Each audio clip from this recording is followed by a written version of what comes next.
B Rajkumari ma'am IPS అని ఉన్నారు. అవునండి. సో 2006 బ్యాచ్, ఇప్పుడు ఆంధ్రప్రదేశ్ ఐజీగా ఉన్నారు, స్పెషల్ ఫోర్సెస్. సో మ్యామ్ నాకు పరిచయం అనమాట. మ్యామ్ కొంచెం డిస్టెన్స్ ఫ్యామిలీ ఫ్రెండ్ అవుతారు. ఓకే. సో మ్యామ్ ఒక నార్మల్ బ్యాక్గ్రౌండ్ నుంచి వచ్చి ఐపీఎస్ క్రాక్ చేశారు అప్పుడులో 2006. సో అప్పుడులో జాగ్రఫీ ఆప్షనల్ మ్యామ్ది. సో జాగ్రఫీ బుక్స్ అన్నీ ఇంగ్లీష్లో ఉండేవి, మ్యామ్ రాసేదంతా తెలుగులో. Oh my god. ఇప్పుడు ఎలా చేయాలి, మెటీరియల్ లేదు. డిక్షనరీ తీసుకుని ఇంగ్లీష్లో అన్ని అర్థం కానీ అనువదించుకొని మొత్తం అన్ని మెటీరియల్ తెలుగులో రాసుకొని ప్రిపేర్ అయ్యారు. నాకు ఇంటర్వ్యూ ఇప్పించరు ఆవిడతోటి ప్లీజ్. నేను అడుగుతాను, రిక్వెస్ట్ చేస్తాను. అంటే ఆ లెవెల్ ఆఫ్ హార్డ్ వర్క్ చేసి కష్టపడ్డారు. She also from normal background. So IIT Bombay, Kharagpur ఇలా ఏం కాదు, నార్మల్ బ్యాక్గ్రౌండ్ నుంచి వచ్చి క్రాక్ చేశారు.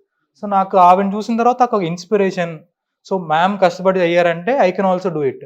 సో నాకు సో సార్ ఎలా అయితే నేను ఫెయిల్ అయినప్పుడు నన్ను కన్సోల్ చేసి ఇచ్చారు, మ్యామ్ కూడా నేను ఫెయిల్ అయిన రోజే రిజల్ట్ వచ్చిన వెంటనే నాకు కాల్ చేశారు.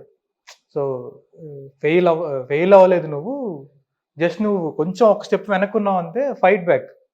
ఎవరైతే నువ్వు ఫైట్ ఎప్పుడు ఆపేస్తావు అప్పుడు నువ్వు ఫెయిల్ అయినట్టే. సో అప్పుడు లాస్ట్ టైం మిగతా ర్యాంకర్స్ ఫొటోస్ పంపించి, ఇదిగో వీళ్ళు 2017లో స్టార్ట్ చేశారంట, ఇప్పుడు ఫస్ట్ ర్యాంక్ వచ్చింది, వీళ్ళు ఇప్పుడు స్టార్ట్ చేశారంట, 5 ఐటమ్స్ తర్వాత వచ్చింది. సో నువ్వు కూడా ట్రై చేయని చెప్పి నా మోటివేట్